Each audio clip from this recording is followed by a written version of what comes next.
Hey guys, welcome to the Q with Q. It's me, your host, Quentin R. Giles, or you can just call me Q. And I want to talk about John Lewis because he was laid to rest today after 6 days of this ongoing funeral service.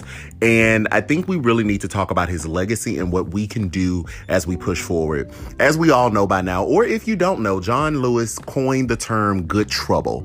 And what he was talking about with that good trouble is inserting himself in positions to where he would challenge the status quo to make sure that we all had equality and equity.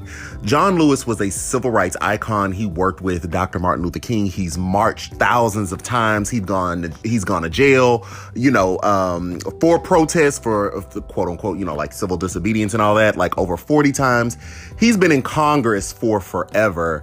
And I think that what we need to do is really take up the mantle of what it was he wanted to do and push forward.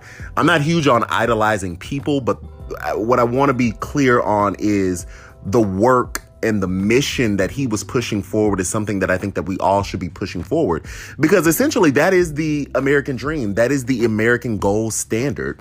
When we talk about the Constitution so many times and we talk about these liberties and freedoms that were afforded to us, we know at the inception of this country that everybody didn't equally have those freedoms and liberties. So it was a farce at that time. And so what John Lewis and other civil rights activists and icons, what they were doing was they wanted America to stand on the ideas that is on that piece of paper in the Constitution, and ensure that every American citizen, every person has those rights and those liberties and that equality and that equity. Okay, that equity. Let's make sure we throw that in there. And I think that that's something that we all need to work for. And so I don't know about you all, but I'm going to be looking for some good trouble to get into. Like, good trouble is a thing to do. A non-violent, good trouble situation. Baby, sign me up for all those things. Sign me up. Because I just don't know that we can ever get to a society that is fair and just when one group is ostracized or one group is left behind or one group is picked on or discriminated against. Like, those things are anti-American. And for too long, that has been the status quo, and that has been viewed as America. But I reject that. And I think John Lewis would have rejected that as well. And so I would encourage all of us to let's find some good trouble to get into. And I don't know if y'all saw Uncle Obama down there giving the eulogy for John Lewis. Baby, he went at it, didn't he? Baby, Barack went at it, okay? He was saying, it's people in power right now. And we know who he was talking about. He didn't want to name no names, but I'm going to say it, Trump. People right now that want to limit people's access to voting. In a quote unquote democracy, one of the most powerful countries in the world who stands on the idea of free and fair elections, we have politicians and people in power who would try to deny people the right to vote, who would gerrymander districts so that their congressional representation does not even reflect the district that they are representing. And that's essentially limiting the voices of the people, not having a federal holiday on election day. That just seems like basic common sense, especially if we buy into this idea of the American idea, right? Like a national federal election day where people can get off, still get they coins from work and vote. That's what our whole democracy is based upon. So he took a few swipes today at the eulogy, and I think it's fitting.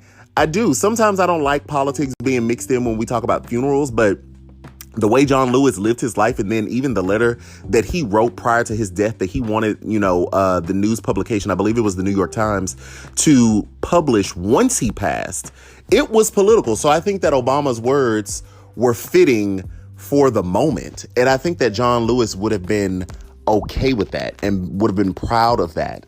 And so those are some policies that we need to be pushing. That national federal election, the limiting or the eradication of gerrymandering districts so that the district and the congressional representation reflect each other. Access to the ballot. Stop trying to close down polling places.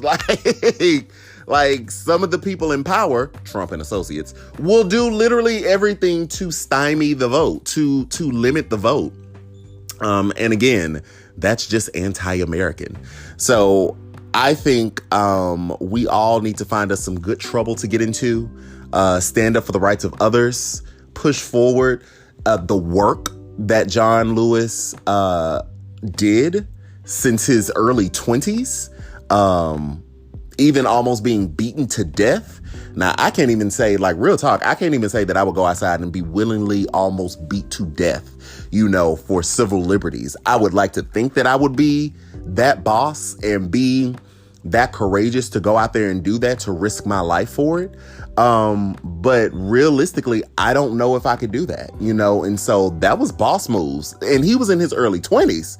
Like, that is the work we have to push forward. That is the work, that needs to be done. And if we really think about it, our democracy really truly started once they made headways on that work, right? Because they were pushing for civil rights for all people.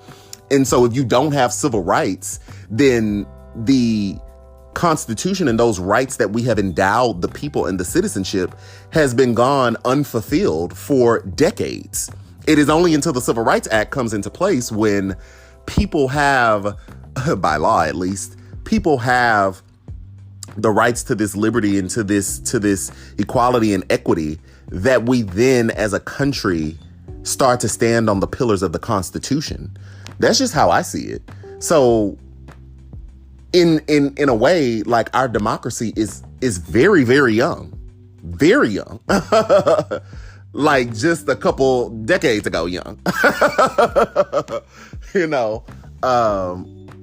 So I think that there's a lot of work to be done. And with Trump and associates at the helm, I think that they will do anything to tear it down. If you listen to how our current president talks, his dog whistles to the suburbs, which is not a dog whistle. I mean, it's just flat out racist at this point, because the notion of a dog whistle is that only some people catch it, right? That it's silent enough, it's said, but it's silent enough that only some people catch it. But we all catch it. We all see it. And what's crazy is, he keeps using these racist dog whistles about, housing in the suburbs, when white people don't really even live in the suburbs anymore. Like, they do, but they're moving to the city. And urban and black and brown people are getting pushed to the suburbs because they can't afford the inner city. So it's like, bro, where are you? Where's your mind at? Or do you still live in 1920? And if so, that must mean you don't want my voting rights. Like, you don't want me to have access to my voting rights, right? Make America great. Well, when? What time era? So I just think that that's work that we have to continue to do, not just in honor of John Lewis, but to ensure that ourselves and the next generations have access. And so that's all I have to say for this podcast. I just wanted to come drop that in real quick. Until next time, people, this has been The Q with Q. With me, Q. And I will see you next time.